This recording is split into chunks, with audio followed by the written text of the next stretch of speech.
There are a lot of reasons that this type of soft power, as it's called, provides a benefit to the American people.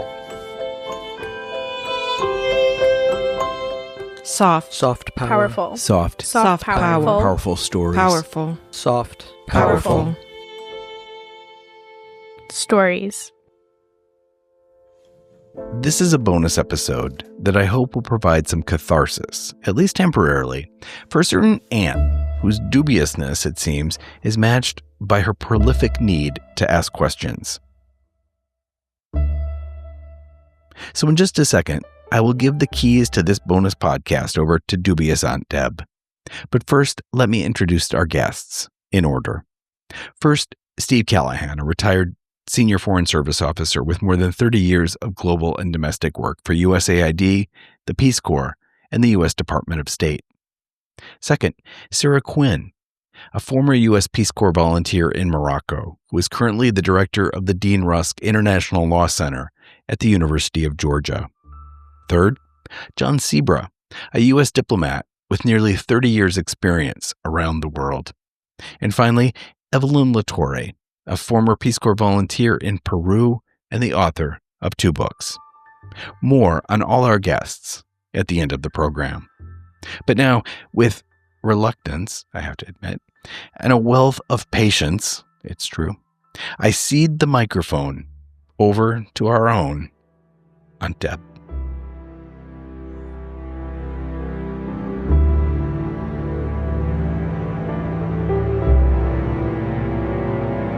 Which is only right because I still have a lot of questions. Mr. Callahan, my congressman said that USAID spent a lot of money, but that he didn't know where it went. Wouldn't he know best? There was one incident in which the Centers for Disease Control called up USAID and said the Pan American Health Organization had a shortage of flu vaccines in El Salvador. And the CDC had 2 million extra vials that couldn't be used by the American public. You said, can you help? Well, they did, and they provided the opportunity for these vaccines to be sent to El Salvador on a flight and into the arms of the needy Salvadorans. Well, not only did it contain, in many cases, life-saving medicine, but it also provided a safeguard against this type of disease being spread within the region and ultimately the United States.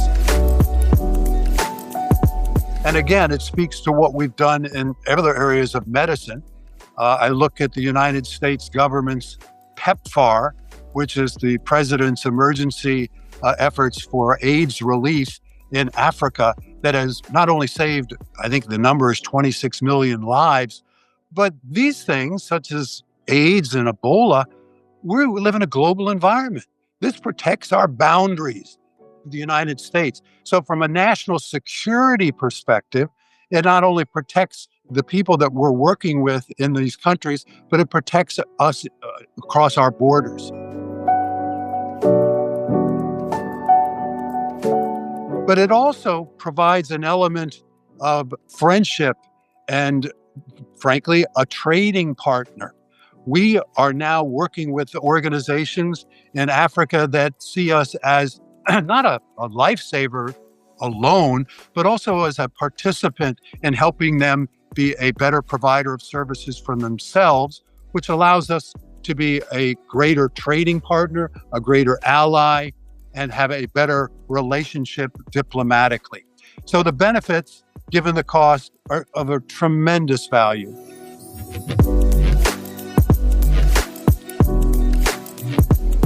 There was one time I remember working in Kenya, and somebody was explaining to me the capital cost construct programs we were doing back in those days, such as building roads.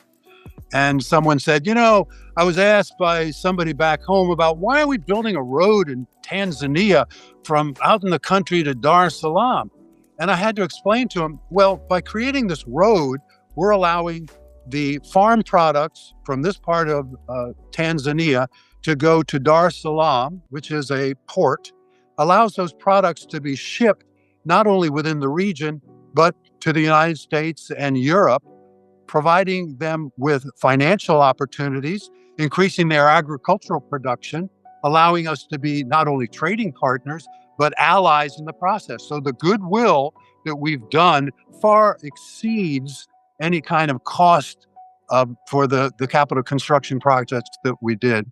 So in so many different ways, it's to our advantage. I remember I did have one opportunity when I was working as the management counselor at Embassy Lima to talk to a congressman who was there on a congressional delegation.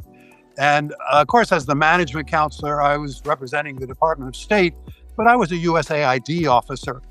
And the question that the congressman posed was that, well, these aid people, I don't know what they're doing here. I guess they have some value, but I don't know. We spent a lot of money on AID here. And it gave me an opportunity to talk about what we were doing in Lima, for example, with respect to counter narcotics, because there were so many drugs that were being passed through there. And we had alternative programs for agricultural development. We get rid of the DEA go in, they get rid of the cocoa plants and the drugged farms, and AID comes in with alternative ways to use that land so that the individual farmers can prosper and we have less of a drug problem in terms of entering the United States. So all these things are intertwined. This is not just giving away money. As, for example, Jesse Helms said in 92 or 93, it's like throwing money down a foreign rat hole. Absolutely not. These things are managed in a way that our inspector general offices do the deep research as to their value. We work at the behest of Congress. There's very little leeway for AID, for example, to simply say, well, I think I'll do a program, whatever. No. These are based on strategic plans that increase the value not only of the individual organizations that we're working with in country, whether it's directly with the government or non-government organizations, but what that does and with respect to how it increases our value as a partner.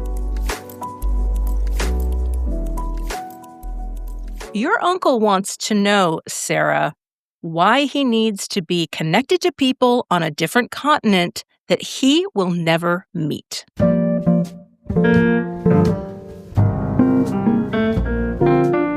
I do have this aunt. I also have this uncle. So these are conversations I've had many times. Boy, there's so much to say. And I think that kind of my main points would be, why do you do it? Because at this point in 2025, like, our world really is more connected than we've ever been. And so it makes sense to lean into that and to try and prepare yourself for living in that reality. I think that people who, because they're not actively seeking that out, or because they don't want to seek that out, I think that it puts them at a disservice because they're not able to fully understand where we get our food, where we get our clothes, why decisions are being made. It allows people to really feel a sense of how their actions affect others that they've never met and maybe never will meet. At the same time, I think it's important because we're also less connected than we've ever been. And I mean that in terms of like knowing our neighbors, knowing our community, not like everything's available at our fingertips on our phone. Why would I turn and talk to somebody next to me? And I think that having an international experience forces you to have conversations with people you normally wouldn't talk to. And I think that we've lost our art of disagreeing with people, and we've lost the art of viewing people in multitudes, because we don't know as many people now who disagree with us. We're not forced to constantly be interacting with them. And so one big thing I got out of Peace Corps was like, I made so many friends with people who I had nothing in common with. I mean, really from core beliefs to daily life, to background. Like, we had no language in common, or barely. And we became friends because we could figure out something to connect on, whether it was like a shared love of music or food, or we watched the same Moroccan soap opera and could talk about, the crazy plot line that was happening. Or, maybe they had seen one movie that took place in Texas and wanted to ask me about that. And we really bonded over that. I mean, it really, I think, made people feel like they could ask me questions that they wouldn't ask somebody else. And I felt the same way. And we were just able to figure out that, like, hey, this person believes in something completely different than I do, but I can see they really care about their family. I understand the reasons they believe what they do. I see them working every day in their community to make it a better place. This is a good person. And so I think that that's something, in 2025 that everybody could benefit from.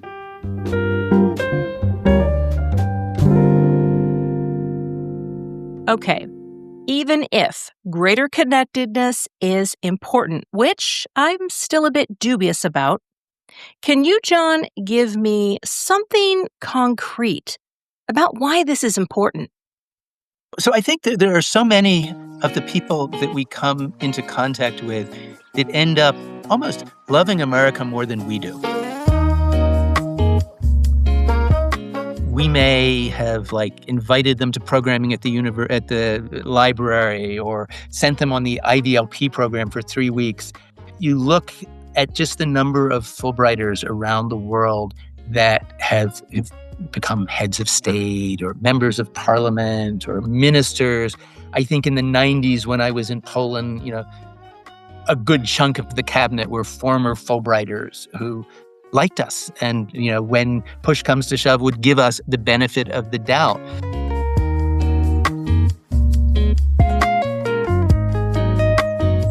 But maybe one of the most concrete examples I can think of, back in the 90s, one of the projects I worked on was to support something that at that point was called the American University in Kyrgyzstan, later became the American University in Central Asia. It spun off from the English department of the State University. And we gave a lot of support to them, as did the Open Society Institute that we worked together. And the founder, who'd been the provost, ended up becoming the Minister of Education in 2001 on 9/11. She was at that point the minister. She went into the cabinet meetings and she said, the United States has helped us so much. They need us now. Sorry, it's our turn to help them. What do they need? Do they need to base planes here? Do they need, what do they need? We owe it to them. We need to do it. That's a real concrete, it's not just, this is a concrete, we like us, and there's a real outcome. It's helpful. It's going to help us when we really need it.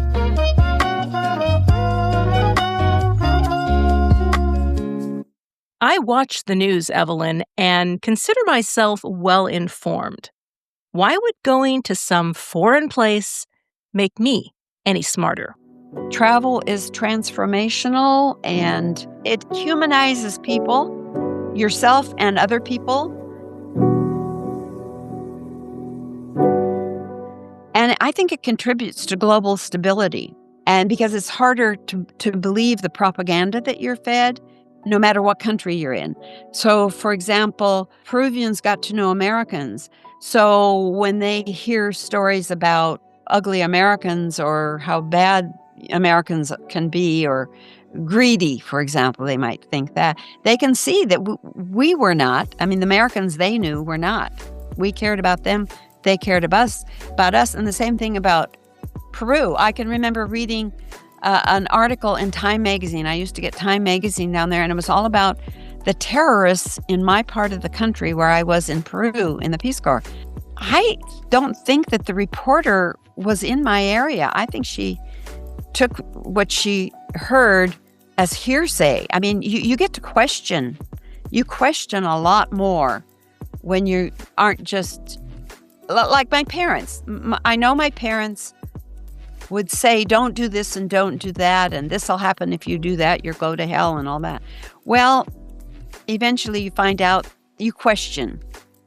And I think that's true when you go to other countries. Then when you're told something about another country, you rely on your own experience more. Makes it a safer world, I think.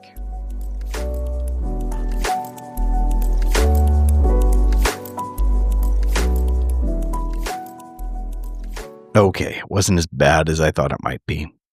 Huge thanks to Aunt Deb, not only for showing up on Thanksgiving week, but also for slipping us her green jello mold recipe. Hint, the celery is a must.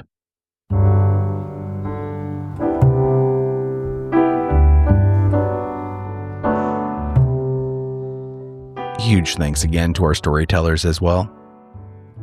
Steve Callahan has worked over 3 decades with USAID and was a member of the USAID Senior Foreign Service. He was also a Peace Corps volunteer in the Philippines and later worked on assignments with the Department of State. Sarah Quinn is the director of the Dean Rusk International Law Center. From 2011 to 2014, she was a Peace Corps volunteer in Morocco. John Cebra is a U.S. Foreign Service officer. At the time of our interview, he was serving in Kenya, but his work as a diplomat has taken him all over the world, including assignments in Poland, South Sudan, Afghanistan, Cote d'Ivoire, Pakistan, Iraq, and the ultimate hardship post, Washington, D.C. Evelyn LaTorre is an author and retired educational administrator. She was a Peace Corps volunteer in Peru from 1964 to 1966. She's the author of 2 memoirs, Between Inca Walls and Love in Any Language, a memoir of cross-cultural marriage. To learn more, visit evelynlatorre.com or check out the episode notes on softpowerfulstories.org.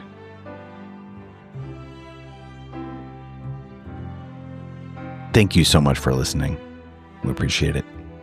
If you haven't followed us already wherever you get your podcasts, please do so. Please leave a rating. It means a lot. And not only that, but it helps get those algorithms moving this show to the ears that need to hear it or that we would like to hear it. You can find out much more by visiting our website at softpowerfulstories.org. There you can learn more about our guests, see pictures of them in action, find out the music that we use, and, of course, leave feedback. We would love to hear from you. Our show's logo was designed by Kate Furby, and my friend Kathy Zilski voices dubious Aunt Deb, who, of course, she is nothing like, but she does it perfect.